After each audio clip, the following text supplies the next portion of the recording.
warahmatullahi wabarakatuh. Halo semuanya, perkenalkan, kami dari kelompok 2 ingin mempresentasikan tentang kepemimpinan dinamika kelompok.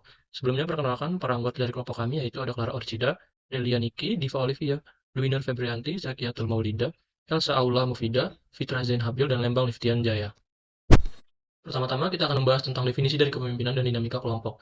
Kepemimpinan menurut Sutopo 2010 merupakan kemampuan untuk menggerakkan dan membimbing orang yang terlibat dalam pelaksanaan pendidikan untuk mencapai tujuan pendidikan. Sedangkan dinamika kelompok merupakan suatu lingkup pengetahuan sosial yang berkonsentrasi pada pengetahuan tentang hakikat kehidupan kelompok. Menurut Johnson 2012. Dari dua pendapat itu dapat disimpulkan bahwa kepemimpinan dinamika kelompok adalah kemauan seorang pemimpin untuk memahami, memfasilitasi, dan mempengaruhi interaksi antara anggota kelompok agar mencapai tujuan kelompok dengan efektif.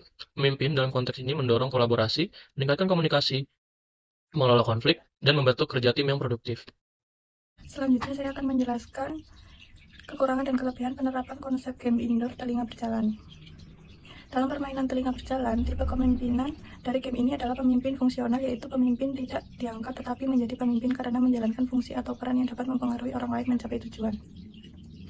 Kelebihan penerapan konsep kepemimpinan game indoor telinga berjalan ini yang pertama yaitu pengembangan keterampilan kepemimpinan. Game tersebut dapat membantu permainan dalam mengembangkan keterampilan kepemimpinan.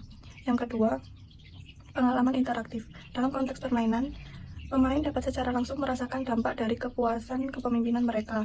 Hal ini memungkinkan untuk belajar dari kesalahan dan memperbaiki strategi kepemimpinan mereka. Yang ketiga, pemberian tanggung jawab. Konsep kepemimpinan dalam permainan dapat memberikan kesempatan kepada pemain untuk mengambil tanggung jawab atas tindakan dan keputusan mereka, yang merupakan aspek penting dalam pengembangan kepemimpinan. Kekurangan penerapan konsep kepemimpinan game indoor telinga berjalan yang pertama, ketidakakuratan persepsi.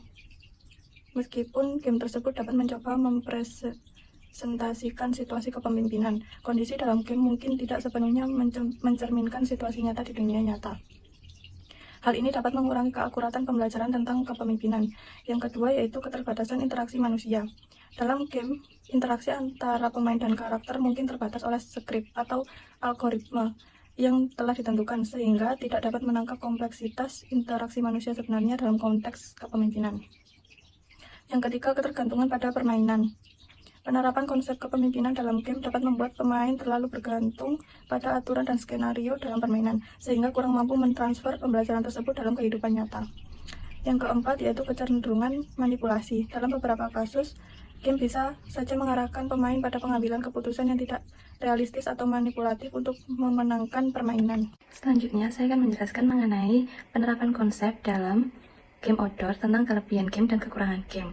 Yang pertama, melatih keterlibatan yang tinggi antara anggota tim. Keterlibatan yang tinggi ini bisa dengan membangun kerjasama dan dukungan antara anggota tim. Selain itu, keterlibatan yang tinggi dalam game outdoor Karita Bulat ini bisa dilihat dengan ketua tim memastikan tujuan yang jelas dari game tersebut, sehingga mudah dipahami oleh seluruh anggota tim. Dengan begitu dapat meningkatkan motivasi dan keterlibatan peran seluruh anggota tim.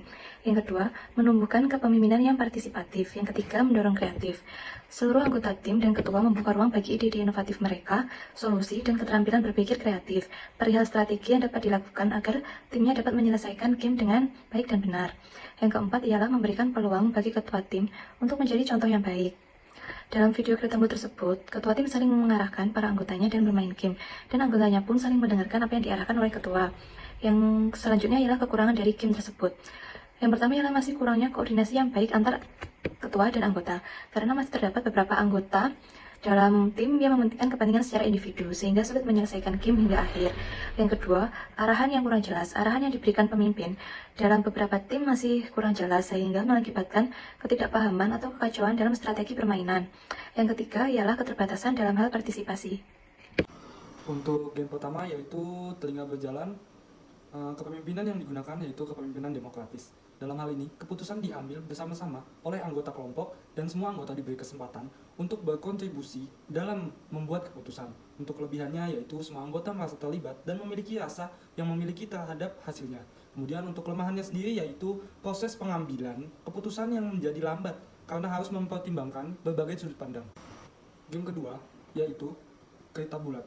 Kepemimpinan yang digunakan adalah kepemimpinan otoriter. Dalam hal ini, pemimpin mengambil keputusan tanpa keterlibatan aktif dari anggota lainnya. Untuk kelebihannya yaitu keputusan yang diambil dengan cepat dan efisien. Lalu untuk kekurangannya sendiri, yaitu kurangnya partisipasi anggota kelompok lainnya yang mungkin akan mengurangi motivasi dan keterlibatan mereka dalam permainan. Selanjutnya yaitu tipe kepemimpinan. Yang pertama, tipe kepemimpinan yang dipakai dalam game indoor yaitu game telinga berjalan menggunakan tipe kepemimpinan demokratis, karena pemimpin melibatkan anggota tim dalam pengambilan keputusan untuk menyelesaikan misi dan tujuan bersama. Adapun kelebihan yaitu yang pertama, pemimpin berusaha mengarahkan anggota. Yang kedua, semua anggota terlibat dalam pengambilan keputusan. Adapun juga kekurangan yaitu proses pengambilan keputusan memakan waktu yang cukup lama. Yang kedua yaitu tipe kepemimpinan yang dipakai dalam game outdoor atau kereta bulat menggunakan tipe kepemimpinan laissez-faire, yaitu kepemimpinan memberikan kebebasan penuh kepada anggota tim dalam mengambil keputusan. Terdapat kelebihan, yang pertama memberikan rasa tanggung jawab kepada anggota dalam proses permainan berlangsung. Yang kedua, melatih keterlibatan yang tinggi antara anggota tim. Terdapat kekurangan, yaitu yang pertama arahan yang kurang jelas. Yang kedua, masih kurang koordinasi yang baik antara ketua dengan anggota tim.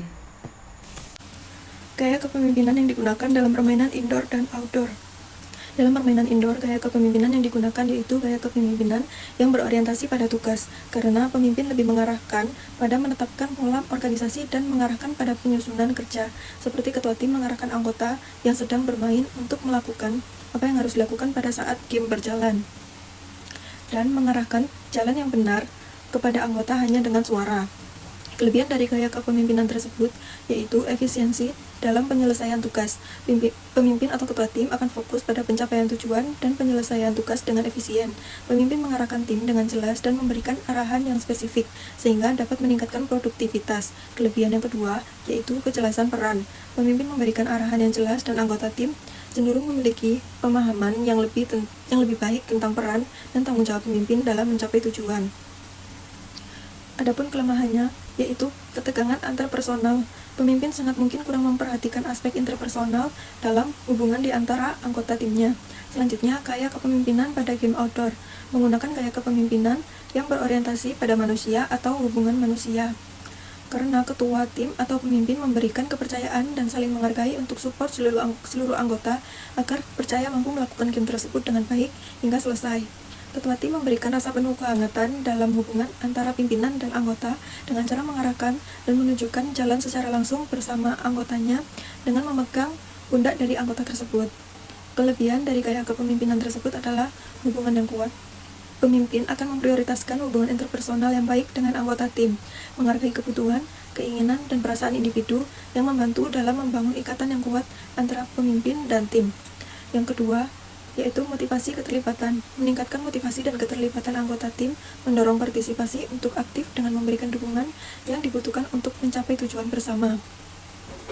Dan ada pula kelemahan dari gaya kepemimpinan tersebut yaitu keterlambatan penyelesaian tugas.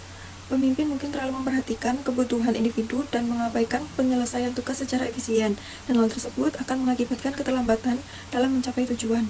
Selanjutnya yaitu latihan kepemimpinan. Pengalaman dan kemampuan dalam memahami kelompok beserta dengan rakam dan karakteristiknya merupakan salah satu cara yang dapat melatih kemampuan manajerial dan kepemimpinan bagi seorang individu atau pemimpin pendidikan. Jadi, dari sebuah permainan itu juga dapat melatih individu dalam mengembangkan keterampilan kepemimpinan saat bekerja dengan kelompok atau tim. Melalui kedua permainan yang telah dilaksanakan, individu dapat melatih dan mengembangkan keterampilan kepemimpinan mereka seperti belajar memimpin, memilih strategi yang paling pas untuk memecahkan masalah, membuat keputusan strategi yang akan diambil, melatih komunikasi dengan anggota untuk memberikan arah yang jelas, dan dapat menyesuaikan gaya kepemimpinan sesuai dengan kondisi dan karakter anggotanya, sehingga mereka dapat mengaplikasikan keterampilan yang mereka pelajari dalam situasi yang nyata di tempat kerja atau kehidupan sehari-hari. Selanjutnya yakni kesimpulan dari analisa kelebihan dan kekurangan game indoor yaitu telinga berjalan dan game outdoor kereta bulat, dapat disimpulkan bahwa kemampuan kepemimpinan sebagai pemimpin pendidikan perlu memahami teori dinamika kelompok sebagai suatu bentuk latihan kepemimpinan. Dinamika kelompok sendiri merupakan suatu penyajian bahan latihan melalui bentuk permainan yang dilakukan oleh sekelompok peserta. Melalui kedua permainan yang telah dilaksanakan, yakni game indoor telinga berjalan dan game outdoor kereta bulat, individu dapat memperoleh yang pertama, mengasah dan dapat meningkatkan kemampuan kepemimpinan. Yang kedua, membentuk karakter diri yang sangat dibutuhkan dalam proses pengembangan kemampuan profesional, personal, dan sosial dalam kepemimpinan. Sekian dari kelompok kami. Wassalamualaikum warahmatullahi wabarakatuh.